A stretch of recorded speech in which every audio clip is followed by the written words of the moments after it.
Germinal by Émile Zola is one of the most powerful, heart-wrenching novels that I have ever read in my entire life. This novel is about a miners' strike set in the 19th century of France, and we follow their struggles for justice. The story follows Étienne Lantier, and he's looking for a job, and he starts working as a miner in a fictional town called Montsou, and there he is faced with the harsh life and the harsh realities of a miner's job. He gets socialist ideas and becomes the leader of a miners' strike. Now I know that this doesn't sound too exciting, but I promise that this is such an interesting novel to read. It is 550 pages and I wasn't bored for a second. Today I'll be talking about the background, about the author, about things that are handy to know before you dive into the story, historical setting, historical things, and of course my opinion on the novel. Zola's writing is strongly autobiographical, and you can really notice this in Germinal and in the descriptions of poverty, because he himself experienced extreme poverty in his youth. He wrote a book series of 20 novels, and Germinal is number 13, but that doesn't really matter, you can read the books separately. This series is called Les Rougeons Macaires, Histoire naturelle et sociale d'une famille sous le Second Empire.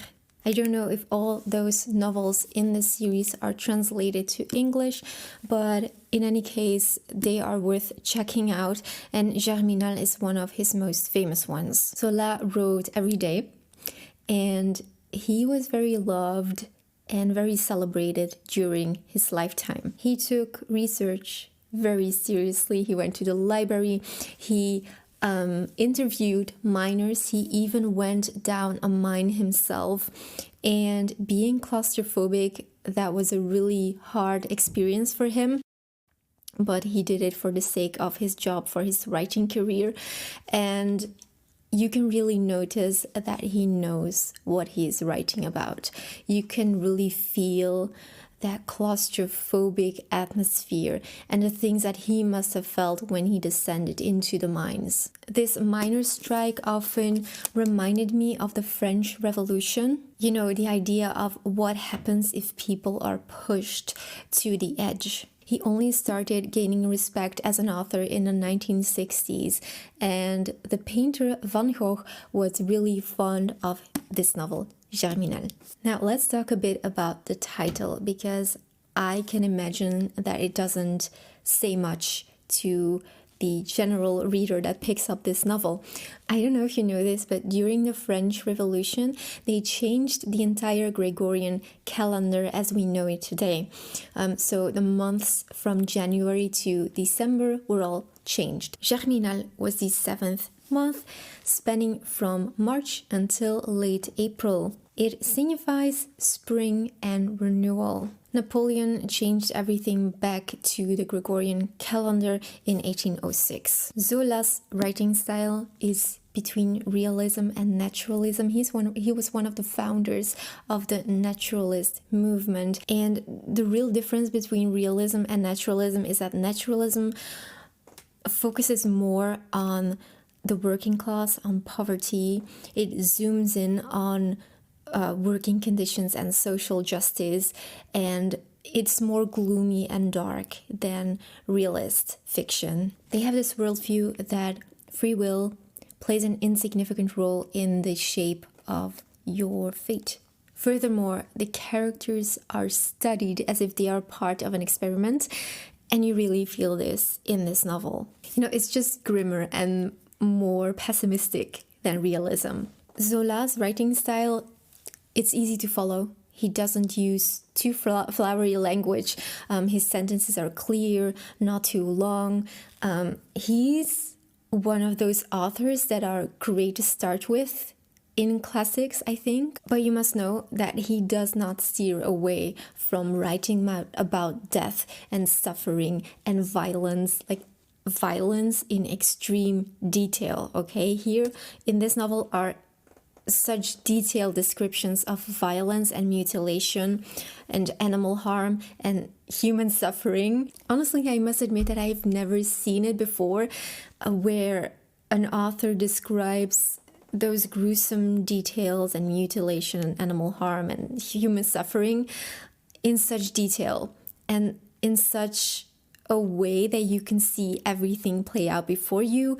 And I even wondered, my gosh, what must the people have thought when they read it in that time period? Because, you know, we are used to seeing violence in TV shows, in movies, in novels, because nowadays violence is everywhere, depicted everywhere.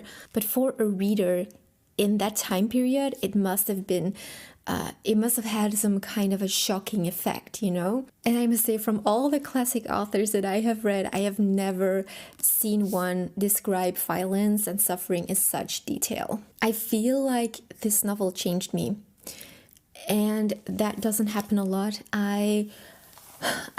It made me really think deeply, made me reflect. It made me so extremely grateful for the life that I have, that I'm leading right now, for our modern times, you know, for my work circumstances, for the food that I have, for, you know, the hygiene, the comfort, everything that I have in my life had so much more value while reading this novel, because these people didn't have anything. They were suffering. They didn't have any money. They were starving to death because the minor companies were just paying them so little that they even could not afford bread anymore.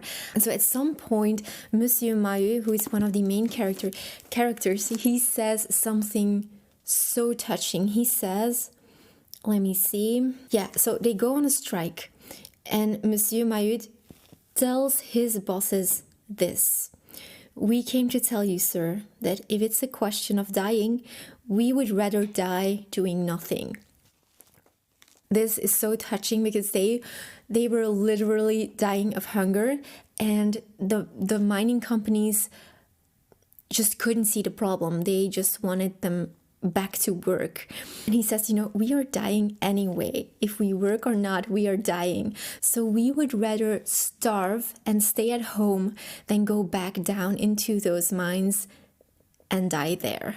The way that these people dealt with their suffering and with the starvation and with these circumstances and the hard labor, they kind of all accepted it. They just accepted the horrible situation that they were a part of.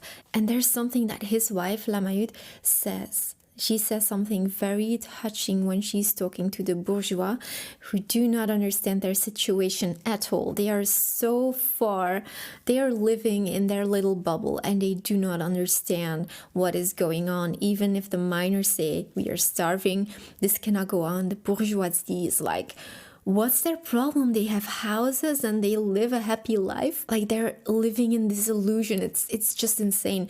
And Lamayud says at a certain point, the wisest thing in the end, don't you think, monsieur, madame, is to try and go about your business honestly and accept the place where the good Lord has put you. And this really shows how accepting they were about their fate. And you know, people are starving, they are rioting, and the bourgeoisie is like, oh my gosh, why are they rioting? I'm going to be late for lunch.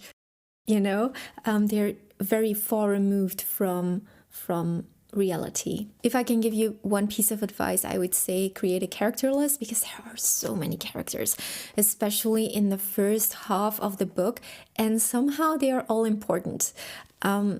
These families are very large. They have a lot of children, because at the time, every child was supposed to work in the mines and bring back money to the family. So they had a large family, and the names can get quite overwhelming. So I made my own character list. If you want, if you're interested, you can download it for free on my Patreon page. You just have to become a free member, and then you get access to download all of the free content that I offer there. So you can download the PDF if you want to. So now I'm going to discuss the time period, a little bit about Napoleon III, things you should know about the miners' strike, and about the coal industry. First of all, it is good to know about Karl Marx and Marxism. Marxism analyzes class relations, social conflict, and social transformation. A Marxist would say that capitalism exploits the proletariat, which is wage earners, and that capitalism will inevitably lead to a proletarian revolution. Karl Marx, his best-known work that he wrote together with his friend Friedrich Engels, is called The Communist Manifesto, and also famous is his 3-volume Das Kapital. So in the novel we have Marxist themes. And Marx viewed the class struggle as a driver of history, and the novel illustrates this with a deep focus on the oppressive conditions that miners faced and their resistance against the powerful capitalist mine owners. Now let's talk about Napoleon III, because he was the ruler of France in this time period. Napoleon wanted to modernize France, and there was a significant industrial growth. Workers had to work long, exhausting days, there were dangerous conditions, and they weren't paid enough, especially in the mining industry. The wealthy bourgeoisie enjoyed the profits while the workers were starving. The novel is set in 1866 during the Mexican expedition, and this was from 1861 until 1867. Napoleon attempted to create a French-backed monarchy in Mexico, which absolutely failed. The mining industry was largely unregulated. They lived in cramped and inadequate housing, provided by the mining companies, by the way, but they were paid meager wages, barely enough to survive. The mining companies were in control of schools, housing, of their life, of everything. Zola is really strong in writing metaphors, and he describes the mine, and this is one of the things that I loved most about his writing style here, is he describes the mine as a monster devouring the workers. And let me give you an example of what that sounds like. The pit could swallow people in mouthfuls of 20 or 30 at a time, and with such ease that it seemed not even to notice the moment of their consumption. This is just phenomenal writing. The pit swallows people. Like, these things are the difference between mediocre writing and masterful writing, you know, because if you would just say the people descended into the mine, it just isn't the same as saying that the pit swallowed people, mouthfuls of people. Okay, I'm sorry if the camera moved, but I had to charge the battery. Here's another example of the mines being depicted as a monster.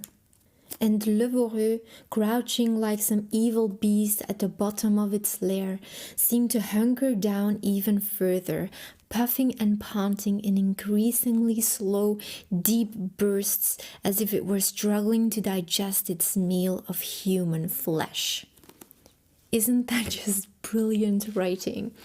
There was also a description of a horse, because they used horses down in the mines, and these animals, you know, found their way blindly because they knew exactly where to go. And the description of this horse being stuck down there was absolutely heartbreaking. Let me read this to you. Old age was now approaching, and his cat-like eyes sometimes clouded over with a look of sadness.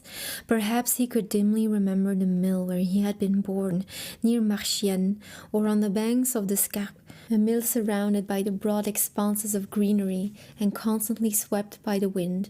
There had been something else, too, something burning away up in the air, some huge lamp or other, but his animal memory could not quite recall its exact nature. And he would stand there unsteadily on his old legs, head bowed, vainly trying to remember the sun. I also want to mention that Catherine, who is one of the female protagonists in this novel, who is only 15 years old, is one of the bravest women that I've ever read about in literature. She's just incredible in her determination, and she works so hard. She's so determined, so headstrong. And I also loved Etienne. Some of the members of the book club didn't like him at all, but I loved reading him, and it was refreshing because, you know, he isn't perfect. And this is what I always find interesting, when the characters aren't perfect, when they have serious flaws. Like Etienne, for example, Etienne, he had been sacked from his previous position because he punched his boss.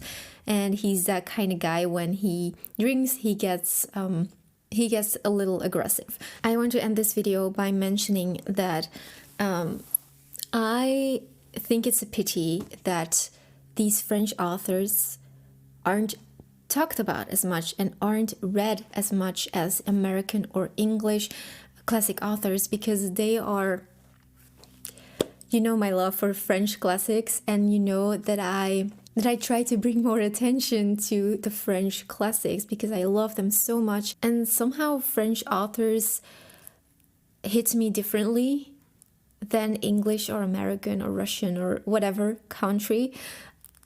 The French, I don't know, it's just so different to read them. And I'm hoping to convince you to give these novels a chance. And what I do want to mention before turning off the camera, if you do not like gloomy novels and, you know, everything that I've described, when it sounds to you like it's too dark and too depressing for you, then do not read this novel, because it's dark and gloomy, you know. It can really be hard to read for some people. So if you know this about yourself, then do not read this. If you haven't yet, make sure to subscribe to my channel, and I will see you next week.